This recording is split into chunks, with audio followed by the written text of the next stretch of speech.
साहस सरोकार। नमस्कार, आप देख रहे हैं प्राइम टीवी और मैं हूं आपके साथ मुस्कान अजमानी। तो यूपी पुलिस भर्ती परीक्षा रद्द कर दी गई है। प्रदेश भर के सभी अभ्यर्थी सड़कों पर उतरकर प्रदर्शन कर रहे थे, जिसके बाद सीएम योगी आदित्यनाथ की सरकार ने यह फैसला लिया है कि इस परीक्षा को 6 महीने के अंदर अंदर दोबारा कराया जाएगा। 17 और 18 फरवरी ये वो तारीख थी जब पूरे प्रदेश भर के अभ्यर्थी परीक्षा देने के लिए एग्जामिनेशन सेंटर पहुंच रहे थे। जैसे ही बच्चे एग्जामिनेशन सेंटर से बाहर निकलते हैं प्रथम पाली की परीक्षा देके, उन्हें यह पता चलता है कि पेपर लीक हो गया है। जबकि छात्रों ने हैरान कर देने वाला आरोप ये तक लगाया कि महज टेलीग्राम पर 100 रुपए में पेपर बांटे गए हैं आंसर शीट के साथ, जिसके बाद छात्र और उग्र हो गए। तो वहीं दूसरी तरफ आरओ के अभ्यर्थी भी लगातार मांग उठा रहे हैं कि उनकी परीक्षा को भी रद्द कराते हुए दोबारा कराया जाए। तो यूपी पुलिस भर्ती में 60,244 पद ऐसे थे जिन पर परीक्षा हो रही थी। परीक्षा के दौरान सॉल्वर गैंग और गैंग से जुड़े अन्य लोगों को पकड़ा गया था और छात्रों का आरोप था कि परीक्षा से एक दिन पहले पेपर व्हाट्सएप और टेलीग्राम ग्रुपों में सर्कुलेट हो गया था, जिसके बाद छात्र लगातार प्रदर्शन कर रहे थे। फिलहाल छात्रों के लिए बड़ी खुशखबरी है, जिसको लेकर अखिलेश यादव ने भी ट्वीट किया है। अखिलेश यादव भाजपा सरकार पर इस दौरान हमलावर भी नजर आए। उन्होंने कहा कि भाजपा सरकार नौकरियों के नाम पर जो खेल बेरोजगार युवक और युवतियों से खेल रही है, उसका सच अब सब समझने लगे हैं। दिखावे के लिए नौकरियां निकालना, अरबों रुपए की फीस ले लेना, पेपर लीक होने देना, फिर निरस्त करने का नाटक करना, ये खेल भाजपा को इस बार बहुत महंगा पड़ेगा। इस बार युवाओं ने ठान लिया है कि ना बहकावे में आएंगे, ना किसी भाजपाई के झांसे में। युवा अगले हर चुनाव में भाजपा को बुरी तरह हराएंगे और हमेशा हमेशा के लिए हटाएंगे।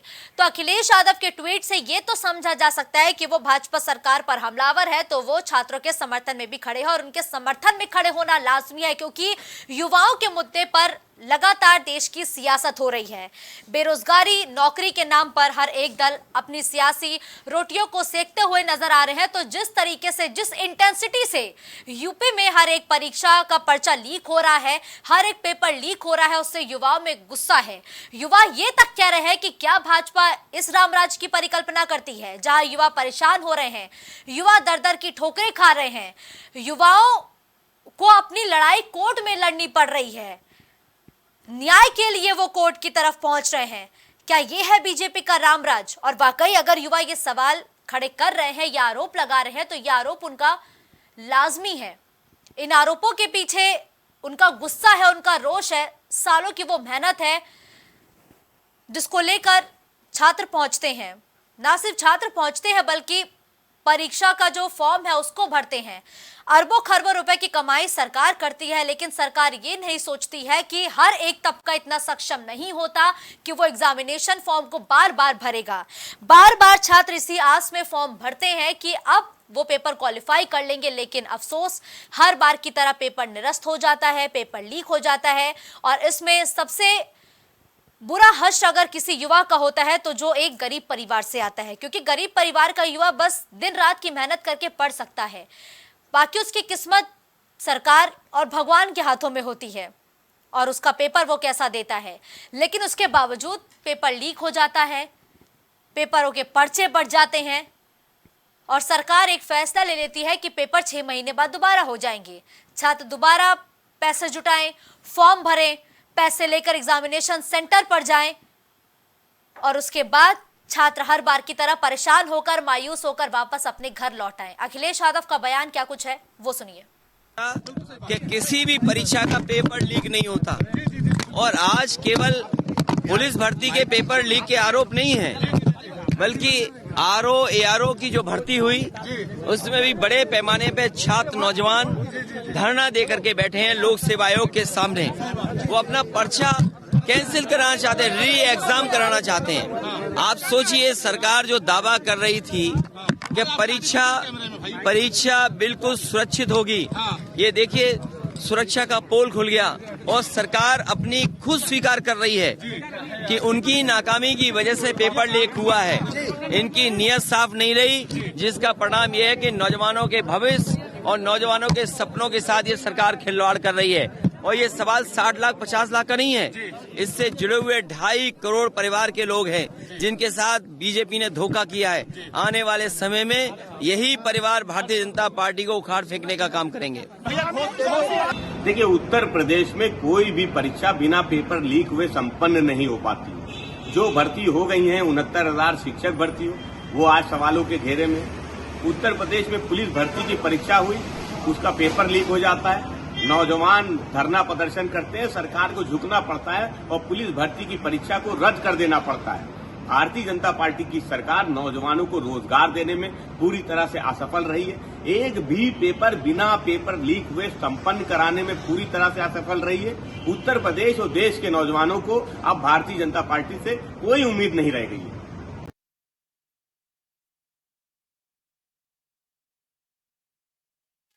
में खुशी देखने को मिल रही है क्योंकि उनका कहना है कि आखिरकार सत्य की जीत हुई है, पेपर रद्द हो चुके हैं। योगी सरकार ने आश्वासन दिया है कि 6 महीने के अंदर दोबारा से एग्जाम कराए जाएंगे पूरी पारदर्शिता के साथ, लेकिन छात्र एक मांग ये कर रहे हैं कि अब के जो एग्जामिनेशन हो वो ऑनलाइन कराए जाए ताकि पारदर्शिता आए, पेपर लीक होने का डर जो है वो भी खत्म हो जाए। अब ऐसे में देखना होगा सरकार का रुख क्या होता है, क्या सरकार ऑनलाइन एग्जाम कराती है या फिर एक बार फिर से बच्चों को पन्ने पर अपना जो पेपर है वो लिखना पड़ता है। खैर, ये तो सरकार का कॉल है कि सरकार आगे क्या करती है, लेकिन अब बड़ा सवाल यह है कि क्या आरओ एआरओ का जो पेपर लीक हुआ था उसको भी रद्द करेगी सरकार। अखिलेश यादव लगातार ये मांग उठा रहे हैं कि अब बीजेपी के मंसूबों को समझा जा सकता है, बीजेपी की नीयत ही नहीं है कि वो युवाओं को नौकरी दे। ऐसे में अखिलेश यादव तो हमलावर है ही, अब आगे बीजेपी की तरफ से क्या प्रतिक्रिया आती है इसका भी इंतजार रहेगा। खैर, आज इन्हीं बड़े सवालों पर हम बड़ी चर्चा करेंगे जिसके लिए कई मेहमान हमारे साथ जुड़ चुके हैं। उनका परिचय आपसे करवा देती हूँ, लेकिन उनके परिचय से पहले ये जानना बहुत जरूरी है कि आखिर किस तरीके से युवाओं ने प्रदर्शन किया है और युवाओं के प्रदर्शन के बाद अब आगे सरकार का टेक क्या होगा। तो अब मेहमानों का परिचय करवा देते हैं। आशीष कुमार बीजेपी नेता इस चर्चा में हमारे साथ जुड़ चुके हैं। चंचल यादव नेता सपा इस चर्चा में हमारे साथ जुड़ चुके हैं। शैलेंद्र तिवारी प्रवक्ता कांग्रेस अब से थोड़ी देर में हमारे साथ जुड़ेंगे और प्रिंस कुमार पुलिस अभ्यर्थी हमारे साथ जुड़ चुके हैं। प्रिंस कुमार जी, चर्चा की शुरुआत सबसे पहले आपसे करते हुए कैसा महसूस हो रहा है? आपकी मांगों को सरकार ने मान लिया है, 6 महीने के बाद दोबारा एग्जाम होगा। जैसा कि अभी योगी जी ने जो ट्वीट किया है उसके जरिए हम लोगों को पता चला कि जो इस बार की भर्ती थी वो कैंसिल करा दी गई है। उस नोटिफिकेशन को लेकर हम लोगों में काफी उत्साह था कि हाँ, हम लोग जो मांग कर रहे थे उसकी मांग हम लोगों को निर्णय मिला। उन्होंने ये आश्वासन भी दिया है कि 6 महीने के अंदर वो पुनः परीक्षा कराएंगे। इस निर्णय से हम लोग बहुत खुश हैं कि इस निर्णय से उतना ही खुश है और उतना दुखी भी है कि हमें आगे यह आश्वासन मिलना चाहिए कि आगे से इस प्रकार की भर्ती नहीं होगी जिस प्रकार से हुआ है। इस भर्ती में घोटाला हुआ है कि हर बच्चे को, बूढ़े तक को, जिनको उस पेपर की नीड भी नहीं थी, उन लोगों तक ये पेपर पहुंचा। इतने बड़े पैमाने पे पेपर लीक हुआ था। इसका आश्वासन दे हमें गवर्नमेंट की आगे से ऐसा नहीं होगा। बस इतनी तो मैं बात गवर्नमेंट सामने रखना चाहूंगा। बिल्कुल ठीक है। तो छात्रों में खुशी भी है और छात्र दुखी भी है कि अब वो दोबारा फॉर्म भरेंगे, दोबारा एग्जामिनेशन सेंटर पर जाएंगे, दोबारा परीक्षा देंगे। खैर, सरकार पारदर्शिता क्यों नहीं ला रही है, ये सवाल बरकरार है। आशीष कुमार जी, अभ्यर्थियों को सुना ना आपने कि खुश तो है ही लेकिन गुस्सा भी है। आगे आरओ की भर्ती का क्या वो भी पेपर रद्द होंगे? क्योंकि उसमें भी साफ तौर पर कहा गया था कि पेपर लीक हुआ था, हर एक ग्रुप पर वो पेपर सर्कुलेट हुआ था आंसर शीट के साथ। देखिए मुस्कान जी, सरकार जो है वो छात्रों के, नौजवानों के प्रति बहुत संवेदनशील है और जिस तरीके से ये पेपर लीक का मामला हुआ उसके ऊपर तत्काल प्रभाव से जांच बैठालने का और जो इसके दोषी हैं उनको पकड़ने का काम सरकार के द्वारा आदेश दिया जा चुका है। इस परीक्षा को दोबारा से 6 महीना के अंदर कराने का वो भी आदेश माननीय मुख्यमंत्री जी का आ चुका है। जितने भी अभ्यर्थी हैं उन अभ्यर्थियों का उस दिन, पेपर वाले दिन, रोडवेज की ओर से फ्री आना जाना, उनको सिर्फ अपना एडमिट कार्ड दिखाना होगा तो फ्री में वो जहाँ से भी होंगे अपना पहुँचेंगे सेंटर तक। तो सरकार जो अच्छा कर सकती है वो सरकार कर रही। चूँकि देखिए, घटना दुर्घटना कभी भी घटित हो सकती है और ऐसा नहीं है कि ये जो भी पेपर लीक मामला है ये भारतवर्ष का पहला पेपर लीक मामला है। चाहे समाजवादी पार्टी की सरकार रही हो, चाहे कांग्रेस की सरकार रही हो, लेकिन मुद्दा ये होता है कि पेपर लीक होने के बाद में किन सरकारों ने किस तरीके के कड़े कदम उठाए और कितने जल्दी उठाए। मतलब ये मसला तो यहां पर ये है, चूंकि ये घटनाएं पूर्व में भी हुई हैं, जब समाजवादी पार्टी की सरकार में भी पेपर लीक मामले हैं, क्रमवार मैंने लिखा हुआ है, 12, 13, 14, 15, 16 हर साल का मेरे पास आंकड़ा है और मैं गिनाऊंगा भी कि किस किस वर्ष में कौन कौन सी परीक्षा लीक हुआ है पेपर। अच्छा आशीष जी, क्या जो गलती सपा ने की है वही गलती आप भी करेंगे? नहीं, फिर आप नहीं, उनकी गलतियों के आड़ में खुद को जस्टिफाई कीजिएगा क्या? नहीं, आप मेरी बात ही नहीं आप समझ पाई। मैं जस्टिफिकेशन नहीं दे रहा हूं, जस्टिफिकेशन नहीं है। मैंने कहा कि ये जो घटना है ये घटना हो सकती है, घटित हो सकती। मामला ये नहीं है कि ये पेपर लीक हुआ तो उसके बाद में, मामला ये है कि पेपर लीक होने के बाद में सरकार ने कितना त्वरित निर्णय उनके ऊपर लिया, उनके सरकार ने क्या काम करने का काम करा। अगर ये पेपर लीक हुआ तो हमने तुरंत इस पेपर लीक की जो भी दोषी हैं उनके यहाँ छापा मारने का। और देखिए, जिस चीज के लिए भारतीय जनता पार्टी जानी जाती, जो हमारी परंपरागत सजा देने का जो हमारा तरीका है, इस पेपर लीक में जो लोग भी दोषी मिलेंगे उनके ऊपर उसी परंपरागत तरीके से ही उनका भी निर्णय किया जाएगा। वो ऐसा नहीं है कि उनको छोड़ने का काम करा जाएगा, ये सारा सब कुछ उनके यहां भी बुलडोजर की कार्रवाई जरूर की जाएगी। तो मैं सिर्फ ये कहना चाह रहा था मुस्कान जी कि ये दुर्घटना हुई और ये निसंदेह नहीं होनी चाहिए। इसके लिए हम लोग और तरीका देखेंगे कि ये अगर हुआ है तो ये किन कारणों से हुआ, उन पर हम लोग कोई मिट्टी या पर्दा डालने की कोशिश नहीं कर रहे हैं। जो हुआ है उसको मान रहे हैं और मानने के बाद उससे सबक भी ले रहे हैं। और सबक लेने के बाद हम ये भी कर रहे हैं कि घटना होने के बाद में हमने क्या क्या चीजें तुरंत में करी हैं। अगर यहां पर कांग्रेस या समाजवादी पार्टी के जो भी हमारे मित्र बैठे हुए हैं वो भी अभी इस बात पर चर्चा करेंगे तो हो सकता है, लेकिन मैं उनको ये बात तब जरूर गिनाऊंगा कि जब आपके समय में ये कांड होता था तब सरकार का क्या निर्णय रहता था, कितनी तेजी में सरकार उनके ऊपर काम करती थी। लेकिन भारतीय जनता पार्टी ने उसमें तुरंत, आप देख लीजिए, हम युवाओं और जो हमारे अभ्यर्थी हैं हम उनके साथ गलत नहीं कर सकते।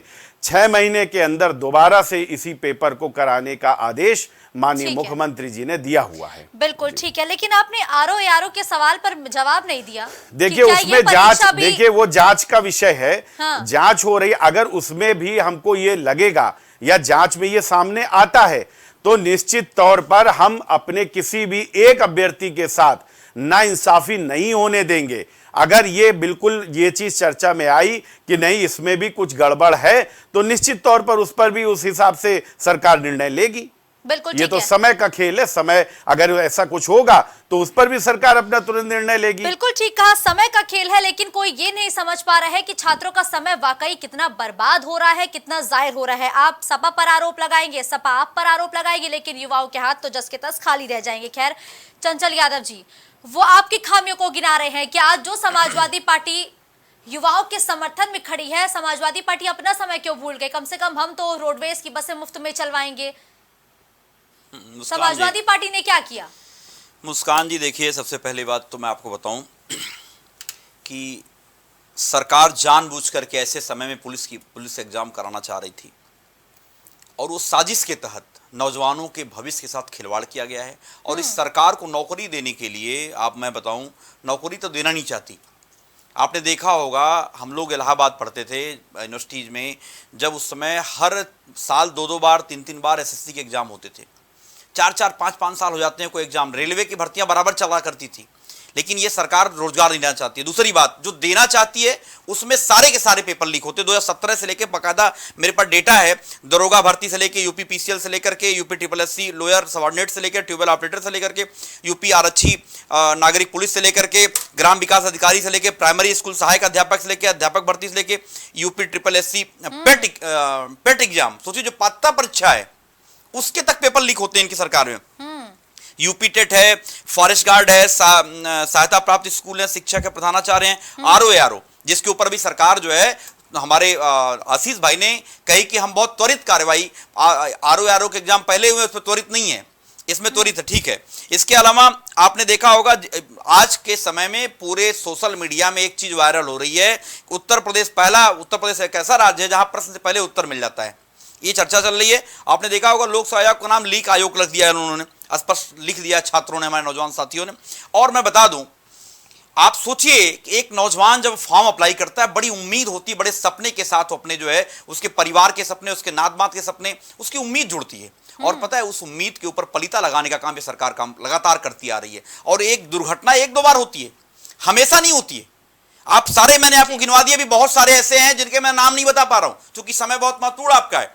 मैं बस इतना कहना चाहता हूं कि भारतीय जनता पार्टी की सरकार के नेताओं को बाकायदा झूठ की ट्रेनिंग दी जाती है। झूठ बोलो, बार बार बोलो, 4 बार बोलो, 5 बार बोलो। प्रधानमंत्री जी कहते हैं 1 बार बोलो, 2 बार बोलो, 3 बार बोलो, लगातार बोलते रहो और गुमराह करते रहो। मैं पूछना चाहता हूं कि आपने कहा कि हम त्वरित काम करते हैं। 69,000 शिक्षकों की भर्ती में जो पिछड़ों के साथ अन्याय हुआ, माननीय कोर्ट ने, माननीय न्यायालय ने स्पष्ट कह दिया कि जो है उसकी जो है पूरी की पूरी जो है पिछड़ों की सीट भरी जाए, लेकिन माननीय न्यायालय की बात है सरकार मानने को तैयार नहीं है। और देखिए, आपने हमारे आशीष भाई ने एक बात कही कि हम बसेस की जो है व्यवस्था वो कर देंगे। आप मुझे बताओ दोस्त, जिनके समय जो बेचारे लड़के तैयारी कर रहे हैं बाहर, इलाहाबाद है, प्रयागराज है, चाहे लखनऊ है, जगह जगह रह करके घरों से दूर, किसान परिवार के बच्चे, उनके लिए बड़ा महत्वपूर्ण टाइम होता है। और पता है, सोचिए वो एक मैंने बताया कि सपने को तोड़ना, उस सपने को तोड़ने सरकार क्या जानेगी। सरकार को तो बस केवल और केवल जुमलेबाजी, झांसेबाजी पेश करना है।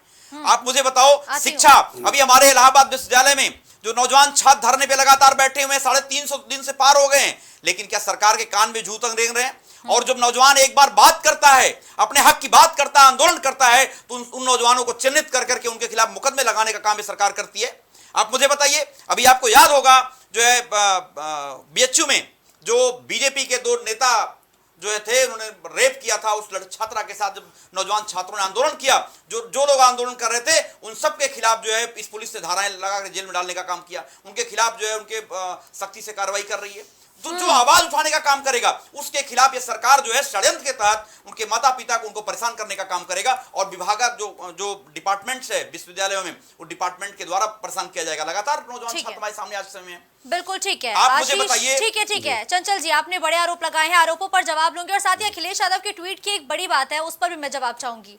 अखिलेश यादव जी ने ट्वीट किया है कि चुनाव में ऐतिहासिक हार से बचने के लिए भाजपा सरकार झुकने को तैयार हो गई, मजबूर हो गई।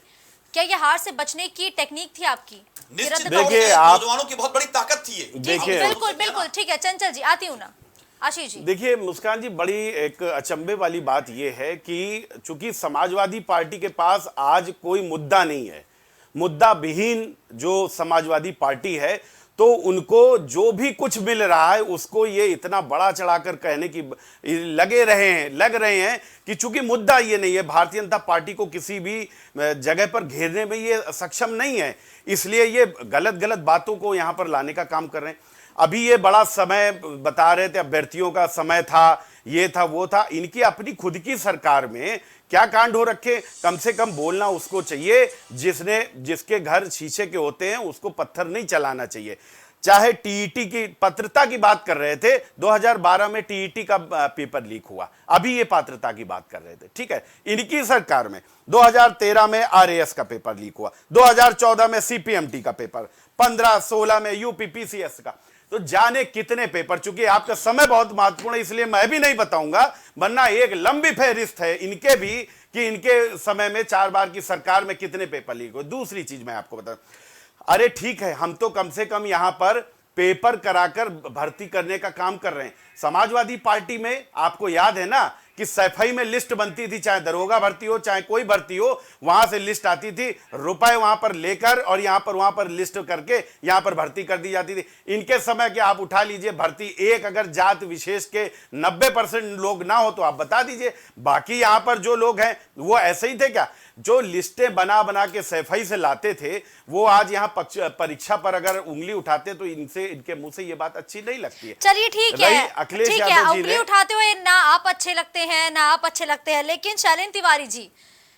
इससे पहले सपा की सरकार थी तो बीजेपी लाजमी हमलावर रह गया, बीजेपी की सरकार है तो सपा हमलावर है। ऐसे में आज ये जो फैसला आया है पेपर रद्द करने का, सीएम योगी ने कहा है कि 6 महीने के अंदर दोबारा एग्जामिनेशन होगी, इस फैसले को आप कैसे देखेंगे शैलेंद्र जी?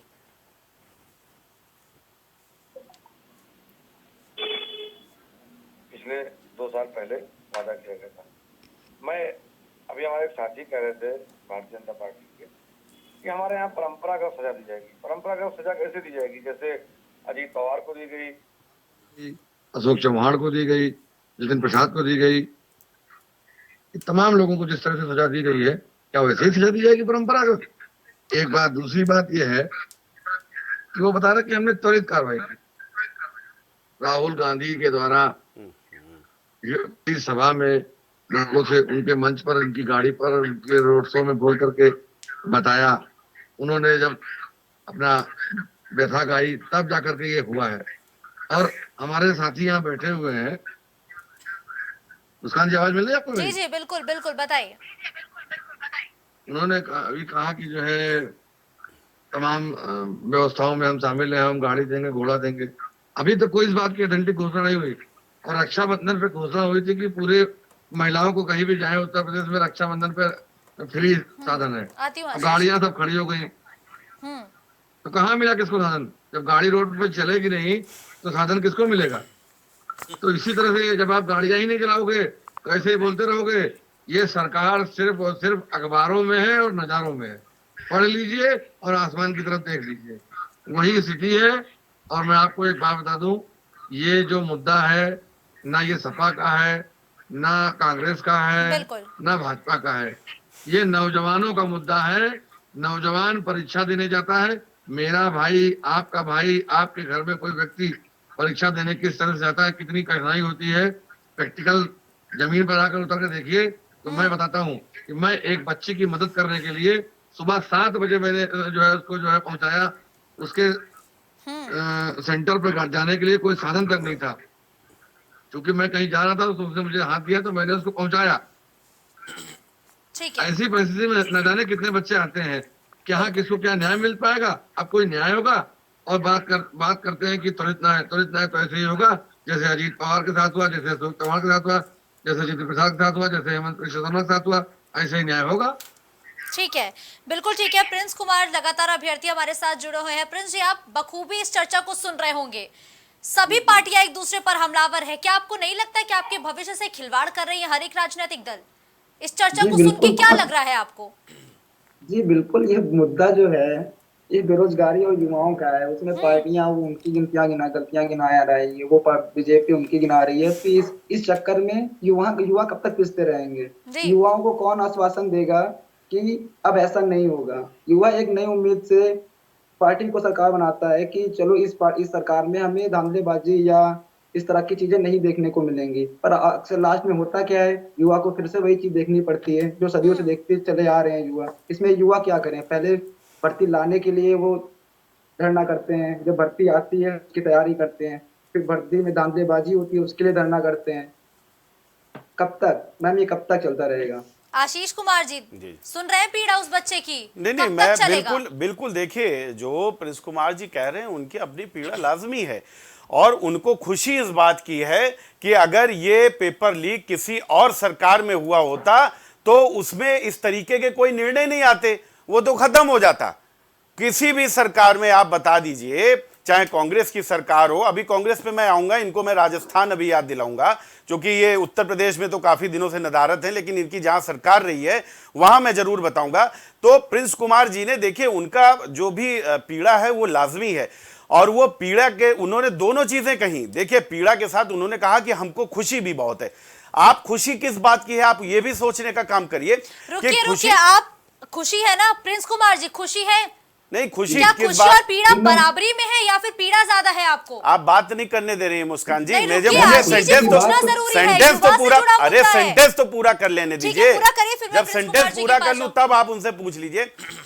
पीड़ा बिल्कुल लाजमी है, मैं कह रहा हूं, और पीड़ा होनी भी चाहिए। और ये किसी भी सरकार में अगर ये काम हुआ होता तो पीड़ा उस समय के अभ्यर्थी को ये पीड़ा होती ही है, चाहे किसी की भी सरकार हो।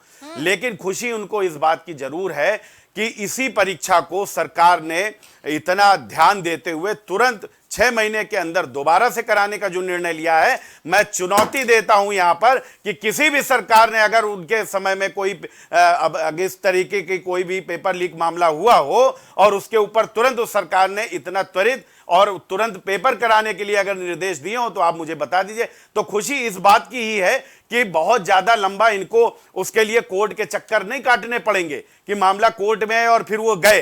कम से कम सरकार से इस बात में जरूर ये खुश रहेंगे कि ये जो पुलिस भर्ती मामला है इसमें 6 महीने के अंदर माननीय मुख्यमंत्री जी ने आदेश दिया हुआ है कि ये पेपर फिर से कराए जाएं। ये तो एक हो गया। अगर आप चाहें तो इस पर उनसे जरूर वर्डिक्ट ले सकती, नहीं तो फिर मैं प्रवक्ता कांग्रेस की बात का जवाब दे लूं। जी दीजिए पहले आप। ठीक है, अब देखिए मुस्कान जी, होता क्या है, रीट भर्ती, सेकेंड ग्रेड, व्याख्याता भर्ती, पुलिस कांस्टेबल भर्ती समेत अलग अलग 13 प्रकरण हैं राजस्थान सरकार के पेपर लीक के, और ये हमको आज पेपर लीक पर ज्ञान दे रहे हैं बैठकर। और जबकि और मैं बताऊं आपको, पेपर लीक में आपको पता है नाम किसका आया था? नाम पता है आपको? अशोक गहलोत जी के बेटे वैभव का नाम आया था और उनको समन करा गया था। शर्म आनी चाहिए, मुख्यमंत्री के बेटे को समन हो रहा है पेपर लीक मामले में, और ये यहां पर बैठकर रक्षाबंधन की बसें गिन रहे हैं बैठकर। अरे कम से कम जो मुद्दा है उस मुद्दे पर रहिए, उससे रक्षाबंधन ना जाइए। रक्षाबंधन पे फिर कभी बात कर लेंगे कि किस सरकार ने कितना रक्षाबंधन में बहनों के लिए क्या क्या करा और बहनों को लखपति दीदी बनाने का काम कौन कर रहा है, वो फिर उस पर अगर आ जाऊंगा तो आज की चर्चा खराब हो जाएगी। तो ये कांग्रेस है जो जिनके खुद के, मैंने कहा ना, जिनके खुद के घर शीशे के हों दूसरे के ऊपर पत्थर नहीं फेंकते हैं वो लोग। इनके यहाँ वो पेपर, ये तो राजस्थान तो पेपर लीक का हब हो गया था। कोई भी परीक्षा हो पेपर लीक, कोई भी परीक्षा हो पेपर लीक। आज ये यहां पर बैठकर बता रहे हैं कि पेपर लीक। अरे मेरा प्रश्न ये नहीं, मैं तो ये गारंटी के साथ कह रहा हूं, मैं कह रहा हूं कि समाजवादी पार्टी में भी पेपर लीक हुए हैं, कांग्रेस पार्टी में भी पेपर लीक हुए हैं, जिसकी सरकार रही सब में हुए हैं। लेकिन उस पेपर लीक के ऊपर कार्रवाई किस सरकार ने करी है, वो आज यहां पर प्रश्न है। आज यहां पर अभ्यर्थी, अगर यहां पर प्रिंस कुमार जी खुश होने की बात कर रहे हैं तो उनके खुशी का उनका खुशी का एक ये मामला जरूर है कि वो 6 महीने के अंदर पेपर होंगे। और ये तो सरकार ने अपने अभ्यर्थियों के लिए करा कि ठीक है हम बसों का इंतजाम करेंगे, क्योंकि सरकार को ये पता है कि कोई पता नहीं गरीब घर का है अमीर घर का है, लेकिन जो भी बंदा जैसे भी आया हो, अभी नेक्स्ट टाइम से। और फिर मैं इस बात की, अभी प्रिंस भाई ने मेरे बहुत अच्छी बात कही, मैं ये कहना चाहता हूं कि सरकार अभ्यर्थियों को इस बात के लिए आश्वस्त भी कराती है कि ये जो जिस तरीके से जो भी ये मामला हुआ, चूंकि इसकी जांच चल रही है, अभी इसमें बहुत सी चीजें खुलकर सामने आएंगी, इसमें कुछ भी बहुत ज्यादा जल्दी बोलना अभी ठीक नहीं है। लेकिन इतना जरूर आश्वासन देता हूं मैं यहां पर बैठकर कि अगली जो भी परीक्षा होगी उस परीक्षा में इस तरीके की कोई भी कमी सरकार छोड़ने के लिए राजी नहीं है। और जो भी लोग इसमें दोषी पाए जाएंगे तो परंपरागत से मतलब यह है कि उनके साथ भी वही व्यवहार करा जाएगा जो कि हम लोग व्यवहार करने के लिए जाने जाते हैं। प्रिंस कुमार जी, आश्वासन से संतुष्ट नजर हुए आप? जी, आश्वासन तो गवर्नमेंट का काम ही है आश्वासन देना। इस आश्वासन पे ही तो सरकारें चलती हैं। बिल्कुल ठीक कहा जी। अगर गवर्नमेंट आश्वासन ही नहीं देगी तो ये बेरोजगार युवा कहाँ जाएंगे, क्या ही करेंगे। अब आप बेरोजगारी समझ सकती हैं मैम, 60,000 वैकेंसी में अगर 50 लाख फॉर्म आ रहे हैं, उसमें से बच्चों को पता भी है 60,000 ही चुने जाने हैं, तो मैम आप समझ सकती हैं। और उसमें भी अगर धांधलीबाजी हो जाए तो युवा क्या करेंगे, परेशान नहीं होंगे मैम?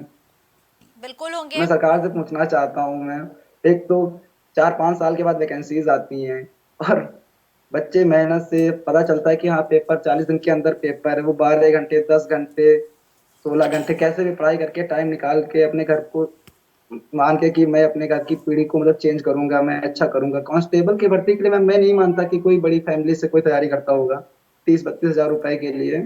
सब छोटी छोटी फैमिली से मैं मानती हूँ, कोई कहीं जॉब कर रहा होगा वो तैयारी कर रहा होगा, कहीं कोई बेरोजगार युवा होगा वो कर रहा होगा कि मैं अपनी बहन की शादी करनी है या घर बनाना है, उसके लिए नौकरी में करूंगा, मेरे पापा का नाम रोशन होगा।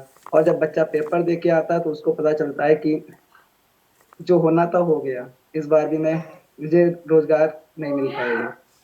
बिल्कुल ठीक कहा आपने आशीष कुमार जी। मुस्कान जी, जी जी। पहले मुझे भी नहीं, मैं मैं क्या प्रिंस- ही बोलूं, प्रिंस मतलब जी- इस अभ्यर्थी की बातों को सुन के नहीं, मैं बिल्कुल, चौंक देखिए- जा रही टाइम बोल हूँ पाया कि हूं। आश्वासन पे आश्वासन हर एक सरकार देती नहीं, है, नहीं, लेकिन युवा क्या करें। नहीं, देखिए फिर देखिए आज मुस्कान जी, मेरे पास आशीष जी शब्द कम पड़ रहे हैं। नहीं पढ़ रहे होंगे आपके पास, मैं समझ रहा हूं आपके पास शब्द कम पढ़ रहे होंगे, लेकिन आप इस बात के लिए एक भी बार नहीं बोली अभी तक कि पिछली, आप तो पत्रकार हो, आपके पास शब्द कैसे कम पढ़ सकते जी, मैं जवाब दूं? हैं। दूसरी चीज आप एक ये कभी कभी बताइए, आशीष जी, मैं कभी ये कभी मैं परेशानियां ये इतनी बढ़ मुस्कान जाती जी, है ना कि उसको बयां नहीं किया जा सकता, मुस्कान शब्द जी कम मैं पड़ यही जाते कह हैं। रहा हूं कि अगर यही काम किसी और मुस्कान जी, सरकार इस में बात हुआ को होता। तीसरी बार सुन रहे हैं, मैं मुझे बोलने दीजिए प्लीज।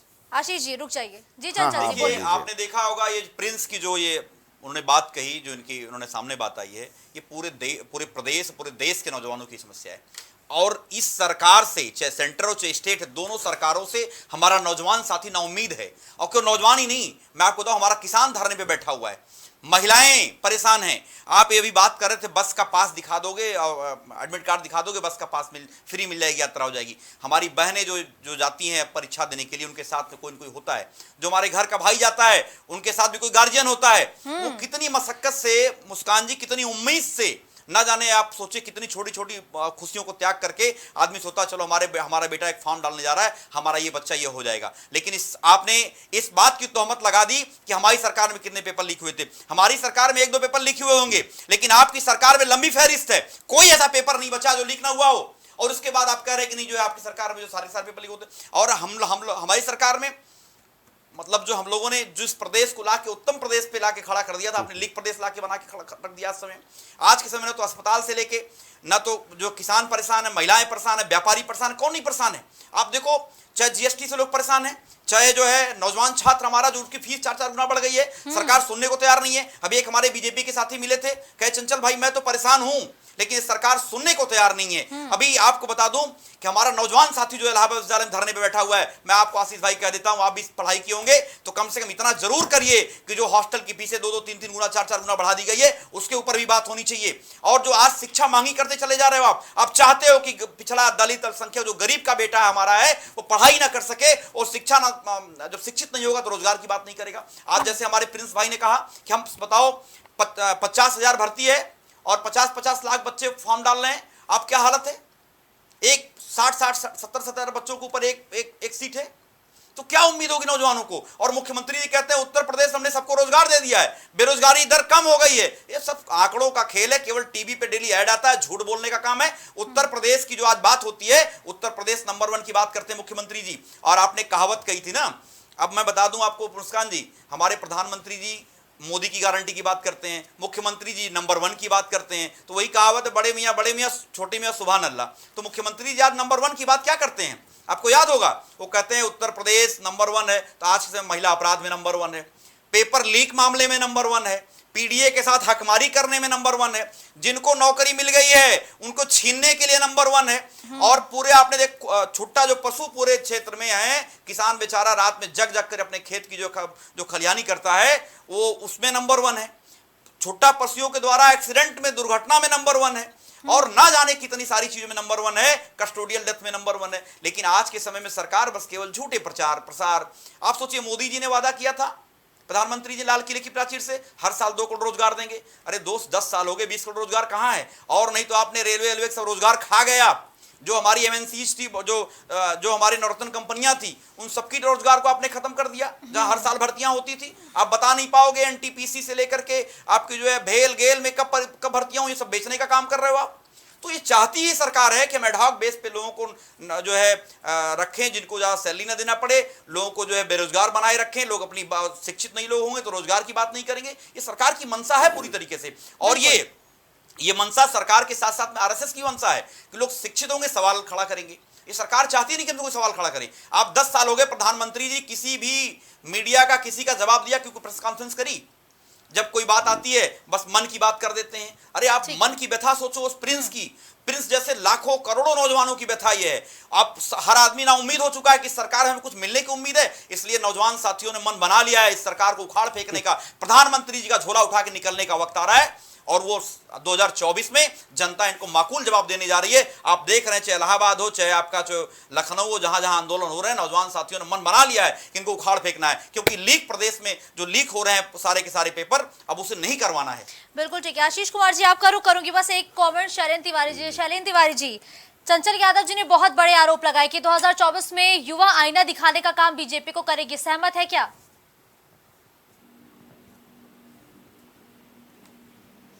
ठीक है, शैलेंद्र तिवारी जी से दोबारा संपर्क स्थापित करने की कोशिश करेंगे। आशीष कुमार जी, बहुत बड़े आरोप है, जवाब चाहूंगी पहले। देखिए, मैं आपको बताऊं, मैंने आपको शुरू में बताया कि ये समाजवादी पार्टी हो चाहे कांग्रेस पार्टी हो, इनका भी गठबंधन भी हो गया है हालांकि, तो इन लोगों के पास कोई मुद्दा नहीं है, ये मुद्दा तलाशते घूम रहे हैं। अब इन्होंने क्या करा, इन्होंने नौजवानों को मुद्दा बना दिया है।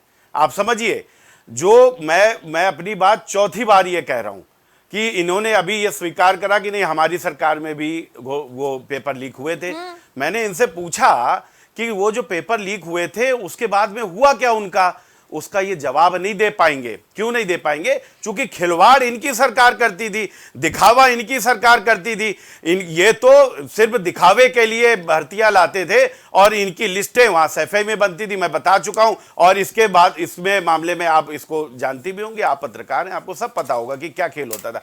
तो भारतीय जनता पार्टी की सरकार में हमारी लिस्टें कहीं से बनने नहीं जाती हैं, ठीक है। हमारे यहाँ पारदर्शिता, शुचिता को हमने कहा है कि हम बनाए रखेंगे और उसको जो उसका उल्लंघन करने का काम करेगा उसको हम माकूल जवाब देंगे और उसके लिए हम सजा भी उसी तरीके से देंगे जैसे कि हम देने का काम करते हैं। ठीक है, दूसरी चीज, बिल्कुल बिल्कुल आती हूँ चंचल जी, पहले उनको बात पूरे करने दीजिए।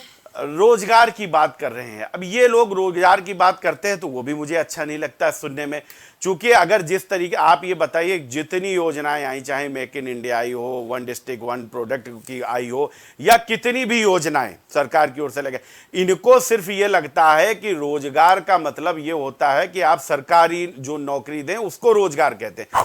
अच्छा, एक चीज आप बताइए, अगर पुलिस भर्ती में 50,000 पद ही रिक्त हैं तो 50,000 पद के लिए 5 लाख लोगों ने भर दिया, समझ में आया मुझे, भर दिया।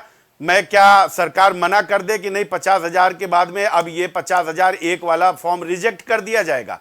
नहीं करा जाएगा ना।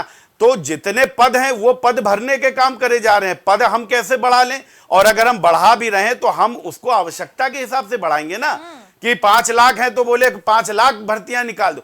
अरे कोई सिस्टम होता है, कुछ इकोनॉमी होती है, उस तरीके से काम करा जाता है कि किसी आपके संस्थान में, मान लीजिए आपके मीडिया संस्थान में अगर आपके 10 लोगों की जगह है सवाल समझ तो वहां पर मुस्कान जी, चंचल जी एक सेकंड बस, वो अपनी बातें को पूरी कर ले, फिर मैं आपका रुख करूंगी। तो अभी हमारे पास 50,000 लोगों की भर्ती के लिए रिक्त स्थान थे, हमने 50,000 की भर्ती निकाल दी, तो इसमें कौन सी बड़ी चीज हो गई, और हम रोक तो सकते नहीं है। अरे आशीष जी, भर्तियां निकालने से कौन रोक रहा है? आप एग्जाम तो कराइए पारदर्शिता के साथ। आप ये दावे करते हैं कि सीसीटीवी लगवा देंगे। 5वीं बार ये बात आशीष जी, बिल्कुल नहीं। एक सेकंड चंचल जी, आपने कहा कि सपा की सरकार में भी तो ये जो पेपर है ये लीक हुए।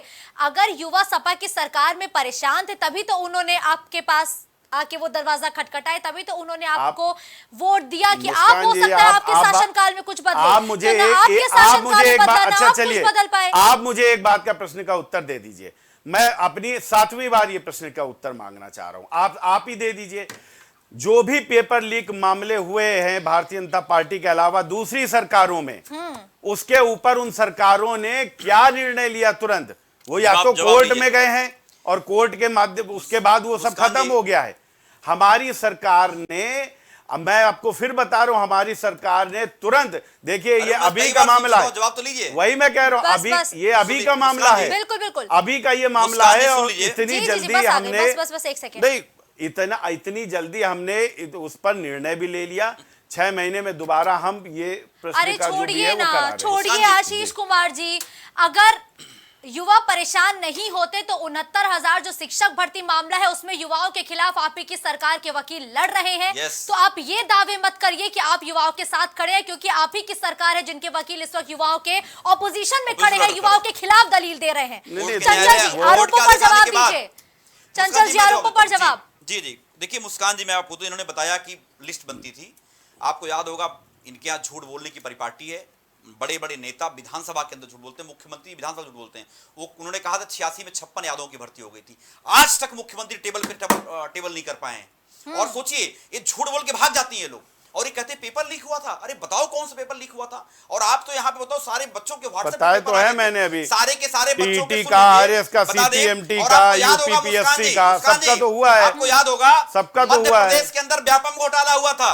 अरे मध्य प्रदेश छोड़िए ना, यूपी में व्यापम घोटाले के सारे लोग जेल में हैं, सारे लोग जेल में, सुन लीजिए, सारे जेल में हैं। आपके यहाँ तो दागी लोगों को सांसदी का टिकट दिया जाता है। आप कैसी बात कर रहे हो? दागी की बात सुन लीजिए मैडम, कैसी आप बात लीजिए, कर रहे आपको हो? याद होगा ये बात कर रहे थे, हमारे यहाँ सशक्त कानून है। आप मुझे बताइए, इन्हीं पार्टी का एक बिगड़ैल सांसद जो हमारे देश को गौरव देने वाली बेटियां, उनके साथ अन्याय होता है, उनको धरने पे बैठना पड़ता है। मुद्दे को नहीं, मुझे मैं डील नहीं कर रहा हूँ। आप मुझे बताइए, इस सरकार में कौन परेशान नहीं है? कौन सुरक्षित है मुझे बताइए? सारे सुरक्षित हैं। आज मुझे बताइए, आज बेटियां 12 बजे भी निकल जाती हैं। आज मुजफ्फरनगर कैराने में दंगा नहीं होता है। आज वहां से बहुसंख्यक वो अपना मकान बेचने का लिस्ट नहीं लगा रहे हैं। आज वहां पर लोग मारे नहीं जा रहे हैं। आज एक धर्म विशेष के लोगों के अंदर डर नहीं है। आप कैसी बात कर रहे हैं? मुजफ्फरनगर भूल गए, कैराना भूल गए। आज दंगों का प्रदेश उत्तर प्रदेश हो गया था। दंगों का प्रदेश उत्तर प्रदेश हो गया था। आशीष जी, चंचल जी, प्लीज आशीष जी, चंचल जी, चर्चा का ये दायरा नहीं होता, युवाओं का मुद्दा है, युवाओं पे रहिए। पार्टी की सरकार का इतिहास अच्छा नहीं है। मुस्कान जी, मेरा जवाब सुन लीजिए। आपने जो बात कही थी, जो सवाल आपने पूछा था 69,000 शिक्षकों की भर्ती में जो इन्होंने आरक्षण, पिछड़ों के साथ आरक्षण में सेधमारी करी है, और मुख्यमंत्री सुनने को तैयार नहीं। वही जो है इको गार्डन में नौजवान छात्र धरने में बैठे हैं, हमारी बहनें धरने बैठी हैं, और पुलिस ने जो है अपने बट बूट की ताकत पे उन्हें जो है रौदने का काम किया है, और ये कहते हैं हमने न्याय कर रहे हैं। कुछ भी न्याय हो रहा है। और आपने सही बात कही है कि इन्हीं के पार्टी का एक वकील जो है उनके खिलाफ लड़ने का काम कर रहा है, लेकिन इनकी आंख नहीं खुल रही है। ये चाहते ही नहीं लोगों को रोजगार दें, जिनको मिला है उनको हटाना चाहते हैं। जो नौजवान साथी बेचारा हमारा परेशान है, उनको नौकरी नहीं देना चाहते हैं। अब ये चुनाव है, सुनिए, अब ये चुनाव है, कहने के लिए आज कुछ नहीं है, तो नौजवानों को आप ढाल बनाने का काम करते। जो धरना स्थल पर लोग बैठे हुए हैं, वहाँ धरना स्थल पर आपके नेता जाकर उसको बुलाने का काम करते हैं। अपने दोषी आपके नेता धरना स्थल पर जो लोग बैठे हुए हैं, और सुनिए, वहाँ पर आशीष जी, चंचल जी, प्लीज ऐसे चर्चा नहीं होती है। नहीं आशीष जी, चंचल जी, ऐसे चर्चा नहीं होती है। पहली बात देखिए, करके बात करिए। युवा देश की रीढ़ की हड्डी है। नहीं मुस्कान जी, उस युवाओं को मुद्दा नहीं बनने देना है हमने। नहीं मुस्कान जी, आप बताइए, ये पुलिस भर्ती लीक की जिम्मेदारी कौन तय करेगा? ठीक है, प्रिंस कुमार जी, लगातार बने हमारे साथ। प्रिंस कुमार जी, ठीक है, चंचल जी, बस हो गया। प्रिंस कुमार जी, अब तक मेरी आवाज पहुंच रही है? जी जी बिल्कुल। देखिए प्रिंस कुमार जी, आपके हक में फैसला आ गया है, और प्राइम टीवी लगातार आपको यही आश्वासन देगा कि प्राइम टीवी लगातार अभ्यर्थियों के साथ खड़ा है। प्राइम टीवी लगातार हर एक पल पर आप अभ्यर्थियों के साथ लड़ने का काम करेगा। और धन्यवाद आप सभी गेस्ट का हमारे साथ इस चर्चा में जुड़ने के लिए। मुद्दा युवाओं का था, मुद्दा पेपर भर्ती का था, लेकिन वार इस सियासत कि इस मुद्दे पर भी सियासत की रोटियां सिकना शुरू हो गई। एक तरफ बीजेपी सपा पर हमलावर रही, एक तरफ समाजवादी पार्टी बीजेपी पर हमलावर रही। लेकिन सवाल तो यूं ही बरकरार है ना कि अगर पेपर लीक हर एक सरकार में होते हैं तो साल 2024 तक आखिर बदला क्या? 2012 में भी अगर पेपर लीक हो रहा है और 2024 में भी अगर पेपर लीक हो रहा है, तो इन 10 सालों, क्या 12 सालों, या यूं कहीं 15 सालों के गैप में युवाओं की ना तो तकदीर बदली, ना वो तस्वीर बदली। तब भी युवा सड़कों पर उतरकर प्रदर्शन कर रहे थे, मांग कर रहे थे कि बिना पेपर लीक हुए आखिर कोई परीक्षा पारदर्शिता के साथ क्यों नहीं होती है। और आज भी युवा सड़क पर उतरकर प्रदर्शन करने को मजबूर है कि हर एक परीक्षा में पारदर्शिता लाई जाए, क्योंकि युवाओं का भविष्य है, ये कोई मजाक नहीं है जिससे हर बार खिलवाड़ किया जाएगा और युवा सड़क पर प्रदर्शन करके ही अपनी मांगों को मानेंगे। अब क्या युवा हर बार सड़कों पर उतरकर प्रदर्शन ही करेंगे? क्या युवा पढ़ने की बजाय अब पेपर दोबारा करो के नारे लगाते हुए नजर आएंगे? क्योंकि युवाओं को रीढ़ की हड्डी कहते हैं, कि युवा एक विकास की एक बहुत बड़ी महत्वपूर्ण धारा होते हैं, और जब वही युवा सड़कों पर उतरकर प्रदर्शन करेंगे तो फिर देश में पढ़ेगा कौन, आगे बढ़ेगा कौन, भारत का नाम रोशन कौन करेगा? तो अब आरओ के अभ्यर्थी भी यही मांग कर रहे हैं कि जल्द से जल्द उनके पेपर को भी दोबारा कराने का आश्वासन सरकार की तरफ से दिया जाए। इस चर्चा में फिलहाल के लिए बस इतना ही। देश और दुनिया की तमाम बड़ी खबरों के लिए आप बने रहिए प्राइम टीवी के साथ, और मुझे दे इजाजत। नमस्कार। आप देख रहे हैं प्राइम टीवी, सच साहस सरोकार। प्रधानमंत्री श्री नरेंद्र मोदी का संकल्प है कि देश का हर नागरिक पोषित, सशक्त और समर्थ बने। जब पूरा विश्व इस सदी की सबसे बड़ी महामारी कोविड-19 से जूझ रहा था, उस दौरान प्रधानमंत्री श्री नरेंद्र मोदी जी के नेतृत्व में भारत सरकार ने प्रधानमंत्री गरीब कल्याण अन्न योजना का संचालन कर देश के गरीबों की खाद्य सुरक्षा सुनिश्चित की। इसी संवेदनशीलता को जारी रखते हुए आज 80 करोड़ से भी ज्यादा लोगों को मुफ्त अनाज दिया जा रहा है। सभी को अनाज, पोषित समाज। अगर आप करना चाहते हैं अपने बिजनेस को प्रमोट, तो इसके लिए आपको चाहिए होगा एक सपोर्ट। बेहतर स्क्रिप्ट, शानदार ग्राफिक्स, बेहतर विजुअल, दिखाएंगे कमाल, जानकारी पहुंचेगी जन जन तक, आपका काम करेगा धमाल। इन सभी चीजों के लिए अब ना हो परेशान। Brand promotion, motion designing and video editing, 2D और 3D animation, television telecasting, social media works, script writing जैसे कामों के लिए आज ही कांटेक्ट करें 9267925186 पर। इसी के साथ ही आप हमें जीमेल भी कर सकते हैं vikasproduction.gfx@gmail.com पर।